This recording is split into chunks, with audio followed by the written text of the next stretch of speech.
Hi. Hello. Hey, thanks for being here. Yeah, absolutely. All right, guys. My second time up here, so commiserations, I guess. But I have another excellent person to talk through some stuff. So, Katelyn, I love the people aspect of everything we do. And I said earlier to everybody, it really is important to understand who we are, because it helps define how we understand decisions and our direction. So why don't you tell us a little bit, just your potted history of how you got here today? Sure. So hi, everyone. Right before drinks, I believe this is always the challenging one, so I'll try to be brief. So I started my career on the agency side, underpaid, doing way too much work, unappreciated. Went to the dark side of the brand side, worked for big brands like La Quinta Hotels, actually moved to the Bay Area, was at Shutterfly for 4 years, and ultimately within larger companies saw a lot of the fragmentation across marketing departments and sort of PR not talking to growth and growth not talking to CRM, and that really frustrated me. I see some laughs, some nodding. That frustrated me within bigger companies, and so that really led me to the startup world, because I knew that I could not only own it all, but really get these marketing teams talking and helping the teams understand, how does PR drive growth? How does growth drive brand? And how are all of these things intertwined? And so that's really when I came to the startup side, worked for Cabbage for a few years, which was acquired by American Express. That was an awesome experience. Worked at If Only, which was acquired by MasterCard, a lot of credit card companies. And now at Nurx, where I guess we'll talk a little bit about what we do. Yeah, that would be fantastic. And while we're all talking about agencies, and Jellyfish, if you don't know, is an agency, really. And I've always kind of said, we are in the business of making other people look good some of the time. So it's really nice to hear some recognition for the folks that work at agencies. But yeah, let's not talk about me. Let's talk about Nurx. Tell us a little bit about the company and the brand. Sure. So we're not here to talk about Roe v. Wade. I'll talk to you about that over happy hour, or you're welcome to ask any questions, because it's been quite a whirlwind over the last 2 weeks. But I've actually been at the company for about 4 years. We started in 2016 as a delivery service for birth control, end-to-end, full telehealth. So we provide the provider side for prescriptions, processing your insurance, delivering to your door as well. We have fully expanded, fast forward 4 years. Actually, when we started, people didn't know what telemedicine was. The pandemic happened. Everyone was forced to use telemedicine. So that was a pretty big accelerator for our business and just for awareness of the space overall. But when I came on board, it was really all about how do we build a brand around comprehensive healthcare for women. And I was kind of like, but we offer birth control. It's just it's a little one-sided at this point, but ultimately we had to build a brand that we could grow into over time. And fast forward, we've served over 1 million patients. We offer migraine treatment, dermatology, mental health treatment. I'm missing several of them right now, but we offer 10 additional services and have treated over 1 million patients. People doing good stuff for goodness. Yeah, it's been a pretty incredible ride, actually. Exactly. And I think anybody that's worked in marketing, has been a marketer, has been responsible for these things. Growing a category is one thing, growing a product is another, and then expanding that's a lot to take on and do. So it must have been really quite a journey. I did it all myself. No, actually my laugh track is here. My team is here. So, I might even direct some questions to them. Yeah, right. It's a good point. I think the only speaker we have today with an entourage. So good stuff. But the working title of our session was, hey, marketers, stop blaming Facebook/Meta for everything, which did give me a kind of good laugh. But do you want to unpack that a little bit and say where we're coming from? Is anyone here from Meta? He left. Okay. He left. We're safe. No, I mean, it's all good. So yeah, it actually happened really organically and very timely when I was talking to brand innovators about this panel. It was on a random Saturday, and probably the 50th Slack email or text that I'd received from someone. It was actually from my CFO, and it was Facebook is killing D2C. Facebook sucks. Everything about Facebook. We're all failing. What are you going to do? new marketer. It was like marketing is dead. I mean, this is at least the feeling that I was getting. And I literally threw my phone down and I was like, why is everyone blaming their shitty business, quite frankly, on Facebook? And that was how it started. I was like, that has to be a panel. And that's Totally. it. Yeah. So a bit of a rant, but that's how it happened. No, I think that's it makes sense. I mean, and one beauty of maybe being in the D2C space a little bit more, do you have an agency you can just point your finger at? No. So, yeah. Right there. Right there. Exactly. So, this might surprise you, actually, because we've been in this room today and we've been talking about a plethora of things, but guess what the running theme throughout the day has been? It's been cookieless bits and pieces and challenges with IDs.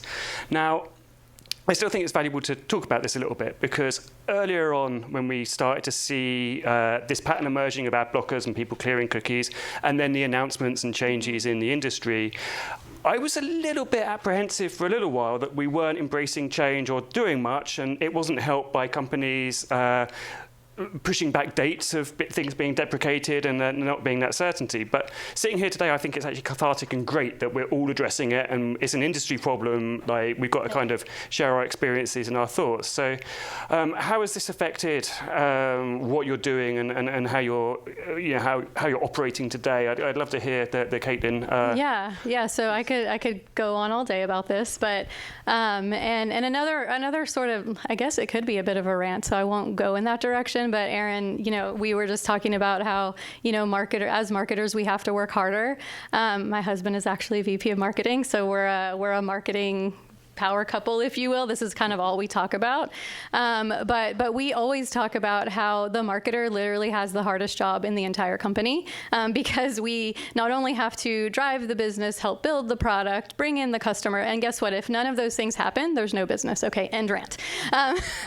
So for us, I think it is true. We have had to work harder because we've had to bring together many more measuring tools than we ever had before. And the reality is, you've got your attribution platform, you've got Google Analytics, TV Squared, Lift studies, how did you hear about us? Like the list goes on and on. And the reality is we just need to have more of them and make sure that we're stringing all of them together.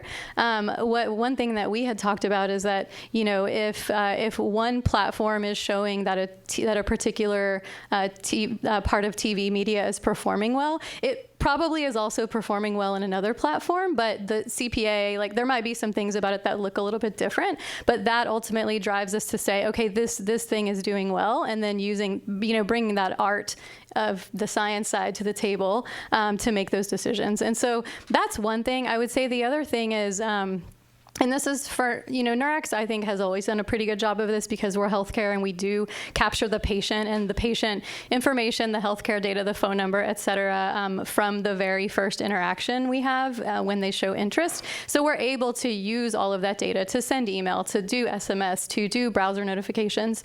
And so I think that's good. So I would say for marketers, one thing that we continue to lean into and we should all lean into is getting that customer engagement faster. And just really focusing on the engagement so that the first party data is there ultimately. Yeah, exactly. Yeah. So do you think it's kind of reframed the value exchange between brands and their customers a little bit as well? So to get that first party data, you need to work harder, give something, be more valuable, be a better brand potentially and a better marketer. Exactly. And I think we just have to, it goes back to having multiple data points to show. And I think we'll talk about this sort of, I think, going back to some of the old school aspects, but some of these things, again, I was just telling Aaron, I have heard about the How Did You Hear About Us survey spoken about more in the past 6 months than I have in the past 10 years. Like, it's this new thing that no one has thought about, and now all of a sudden everyone's talking about it again because attribution sucks.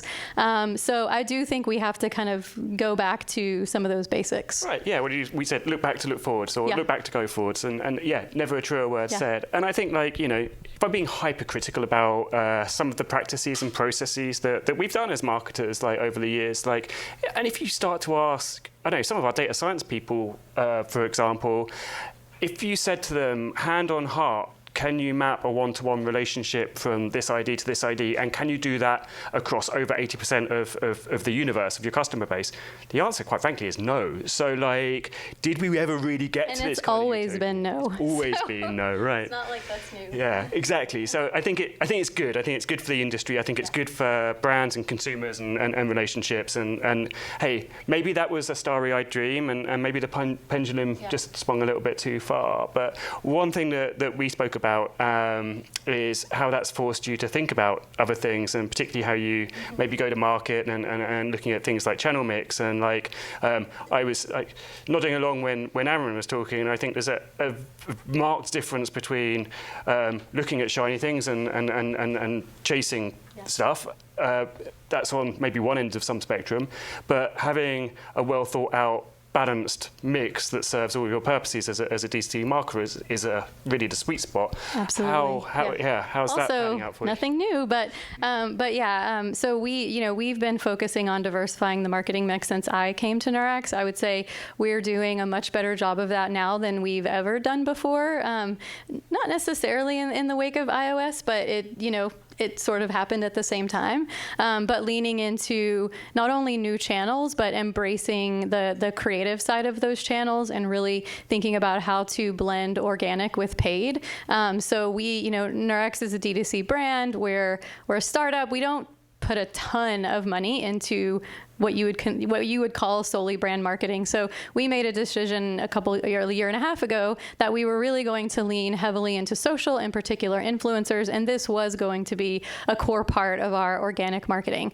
What we're doing today is we're taking that same organic marketing and we're bringing it into our paid campaigns, coordinating really closely with the growth team, with the organic social team, and making sure that the attributes that are coming out of organic social are also going to work for paid social. To really, like, those lines ultimately are blurred at this point, especially when you look at diversifying on TikTok. And Nico on my team always says, like, don't just throw up the same old creative on Reels or on TikTok that you've used for Facebook. And so I think it's just really about blurring those lines. And then I would say outside of the sort of channel mix piece, I think regardless of how we're all able to combat the cookie changes, the reality is media costs are still, you're not going to get there all the way. So media costs are probably still going to go up over time for most of us.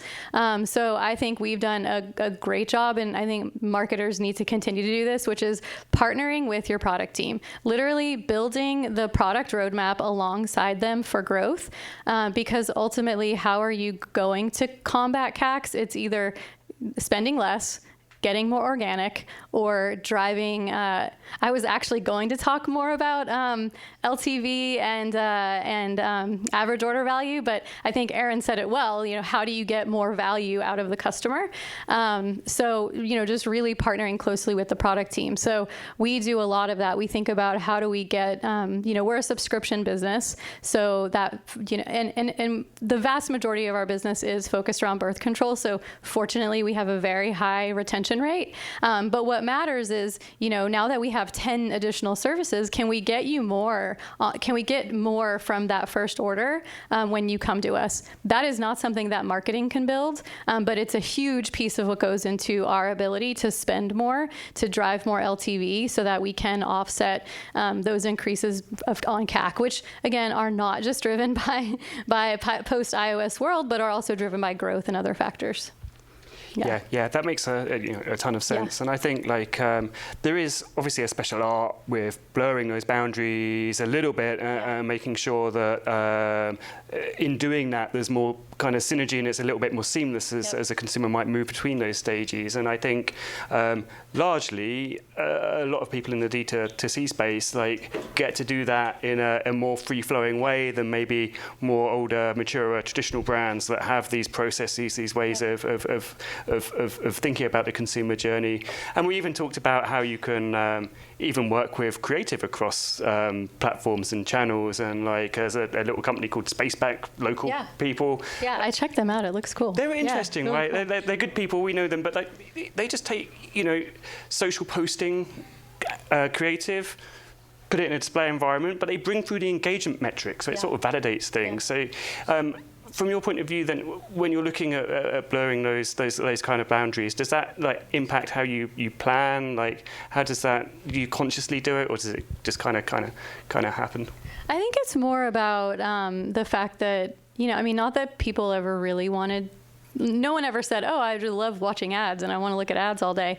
But I think now more than ever, with with the line blending between the sort of the influencer, that is really what we're thinking about. So being able to take that influencer piece of creative and have them talk about your brand. Someone was asking us the other day, like, because again, we're in the contraception space, like. I probably use the word chlamydia 10 times a day. I don't know. It's just normal for me. But when we're now part of a bigger company called 30 Madison, by the way, which owns a hair loss brand called Keeps and a migraine brand called Cove. And we just merged with them in March. And so some of their topics are a little bit less controversial, if you will. And so I remember we were kind of talking to them about some of the influencer marketing we were doing, and they were like, "Oh my God, like, how do you feel about protecting the brand when this influencer is what they are, right?" And ultimately being able to have that influencer speak on behalf of their own voice basically takes that concern away, because they're using their own voice, but they're able to put your brand on it, which is really interesting. And so, yeah, I think it just continues to be a big focus for us. Totally is. I mean, I think I remember, I was talking with somebody about affiliate marketing earlier, and we were talking about how things have evolved, and we were reminiscing, much like we were doing kind of earlier. And when we said we were old. Yeah. Moving on. But no, one thing that really sprang to mind is that there's always a massive debate with affiliates, like, should you let them bid on your brand terms? Are they crushing your spend, etc.?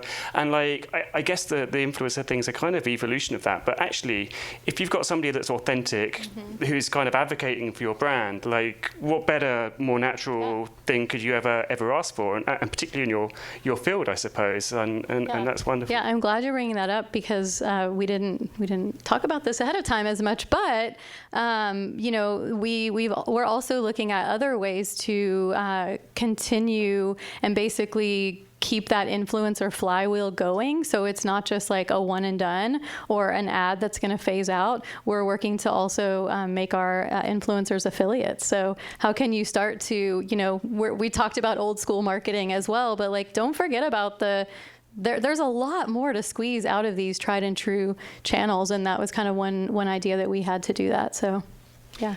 Yeah, that's absolutely awesome. I wonder as well, so and this is something we didn't talk about, but oh no. Yeah. But do you see any fundamental changes for the way that you have to market or do things on the horizon, given some of the environmental, which is me trying to say political without saying political, changes that are happening, and how do you even prepare for that as a business? Here we go. I've been at the company for 4 years. We've had, so much has happened, but we've had multiple points of abortion bans in various states and things like that. And, we're always at the forefront of saying healthcare is healthcare, and we're here to support you.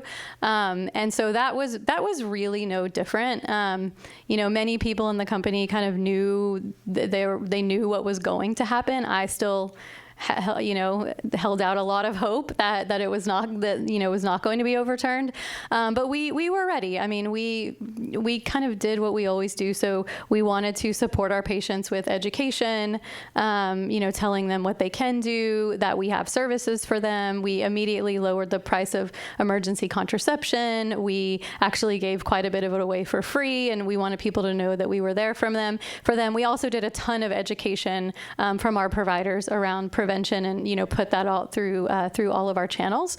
But I think generally what we saw was huge increases to our business that we actually had challenges even supporting with our company resources. But it really was because people were so receptive to the messages that we had in the market. It was also a great thing to see that because we've built the brand over the past 4 years with that sort of a great product, of course, but the educational, the empowerment mindset, we've never veered away from that. We've always added new services and products that our patients tell us that they want. And, just being really patient-centric on that front. When Roe was overturned, it was really our patients on social who were putting out messages basically saying, like, girls, get on birth control, like, this is your option, go to Nurx, they're great. So a lot of that work, based on the brand that we built over time was sort of done for us. But I guess I kind of liken it to the pandemic a little in a weird way, because it was an interesting moment in time where people were just so receptive to what we were doing that literally every ad that we had, people were just more receptive to it than before. So, and we got a lot of organic. I mean, we're still getting 2-3 articles a day in the press. So. Yeah. No, I'm not surprised. And good job as well. So there's something, switching gears slightly, so something that did make me laugh. So, like, your other half is a marketer. My other half is a marketer. Marketers, how many of your other halves are also marketers? It's great pillow talk. Just us? Like, hey, attribution, ooh, sexy. It is. No, it's just, yeah. It's just us, okay. Damn it. Okay, so, like, talking about, we spoke about channel mixes and creative, like, what new areas of creative and discovery are you guys going to embrace going forwards, do you think? Is there anything at the moment which is particularly exciting to you or intriguing to you? Yeah, I mean, I would say, outside of the influencer piece, I think one thing that I should have Nico up here. But one thing that we talk about a lot is just like really, I have to talk about technology when I talk about creative, but really embracing the technology and letting the technology do the work for you, where, you can come in with 100 different hypotheses on creative that's going to work, whether it's video, whether it's not, whether it's static, whether it's message A, message B. Ultimately, you just want to have a lot of creative and let the algorithms do the work for you. We've been looking at, and so that's why most of our targeting is broad, because ultimately the algorithms will do the work. We'll figure out the best creatives. I will say that we've been experimenting with things that are newer, that are, I would say, just creative mediums where, it's kind of like hop on the bandwagon while you can. One is Reels. And again, Facebook, here we are talking about Facebook again, but one is Reels, and again, just bringing in new creative that is built specifically for that. And the second is with Google and the new tool, PMax. I thought I was going to forget. Performance Max, and just, again, like letting the algorithms kind of do the work, and having the right creative underneath it. Yeah, I think that's huge. And I've got no doubt, like, Henry will be nodding along as well. We all, like, kind of drink at the same font, that you need the right amount of assets to be able to deliver seamlessly or provide seamless experiences on different platforms and areas, and like that's just so important. So it's actually a challenge to manage those, to control them, to do everything else. It is, and it's expensive. Is it? Yeah. I mean, I'm not surprised. Like, how many emails do I get a week from my CFO about our expensive agency fees? But I think we're doing some really great work right now to find different partners who can create for us sustainable creative that we're not paying for the rest of our lives ultimately. So we're just trying to find better options, because a lot of the options out there, in my opinion, weren't really built for, they were really great for getting started with a lot of creative options.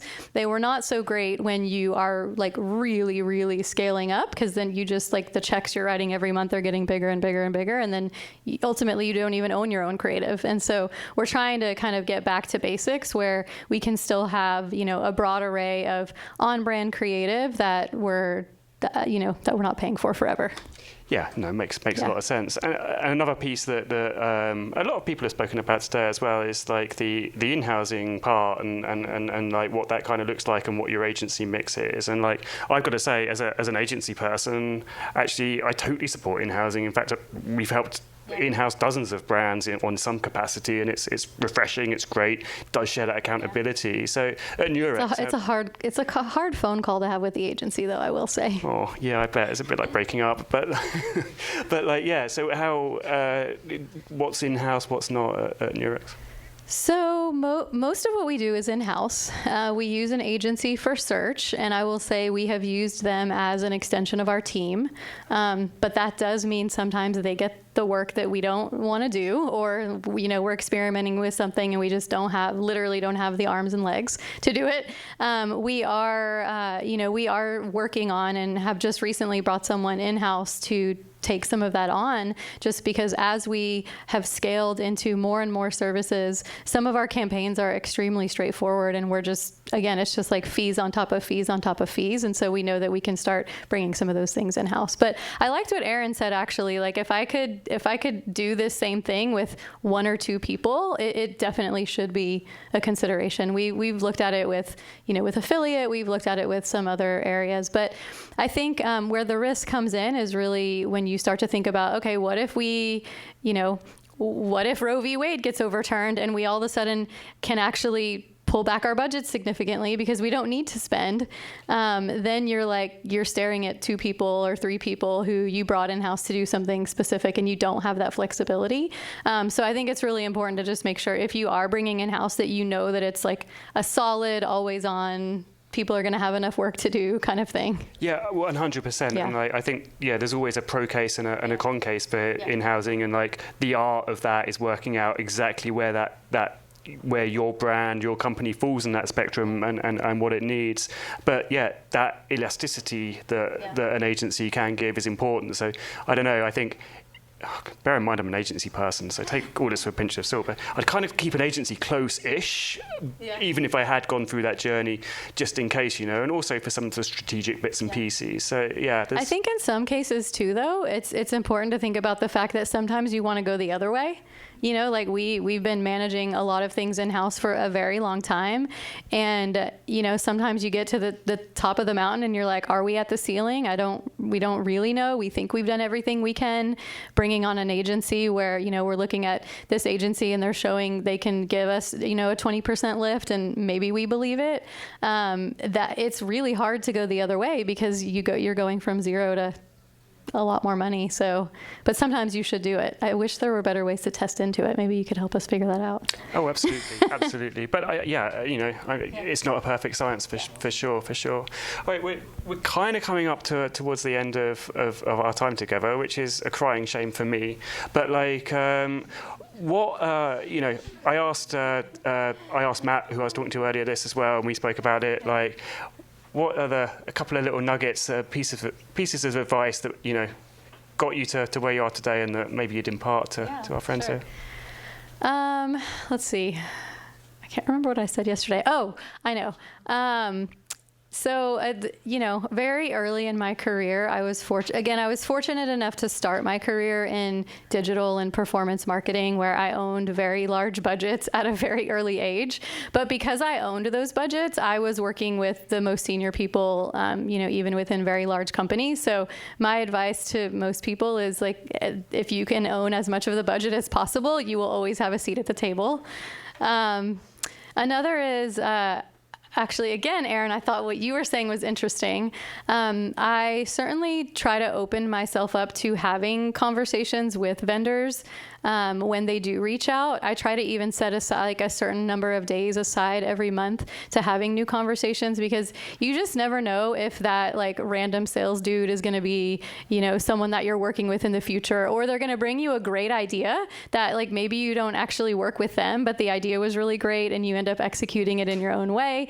It just goes back to networking. So I do always try to take as many of those meetings as I possibly can. What else? Yeah, I mean, I could go on this topic forever, but well, you can. But both of those things kind of resonated with me, because we joked. So in a previous life, one of my actual objectives for my boss, and this is true, it was take the display Lumascape slide. It was like, your number one job is to have a relationship with every person on that slide and understand what that company does and have a point of view on it, and then go and articulate that to our clients. And I was like, oh man, what have I got myself into? But actually, that was a really great, it rounded me out. There was inspiration in there. There was ways of thinking, solutions to problems that I'd never have come across, and it was intriguing. So and sometimes, as I've become more and more busy, sometimes I do just write back and say, no, not now. And that's literally it. I'm just like, no. But, people on the other side are humans. The last one that we talked about yesterday was really just being positive always, even when things suck and are really crappy, just trying to be as positive as you can with your team, because people don't want to be around, misery loves company. So, just kind of try to step back and always think about, how do I make this horrible situation into a positive one? And as a leader and as a manager, I hope your team will appreciate that. Yeah, that was a really nice sentiment, and especially the way I'm taking your budget away, but now you can concentrate on those other two things. This is very real. Too real. Sorry, team. Too soon. Cool. All right, I'm getting told we're at time now. Maybe we've got a minute for questions if there's any on the floor. Oh yes. Just a super simple one. I'm just interested if you are looking at TikTok, because you spoke about if we can't blame our problems on Facebook, can we now start blaming them on TikTok? Yeah, absolutely. And a lot of the influencer stuff that I was talking about was specific to TikTok. Okay. Yeah. Making sure we have the right creative. Nico, who's sitting right there, you can talk to him about this all day long, because he's the one actually doing the work. Excellent. Awesome. Are we drinking now? What's happening?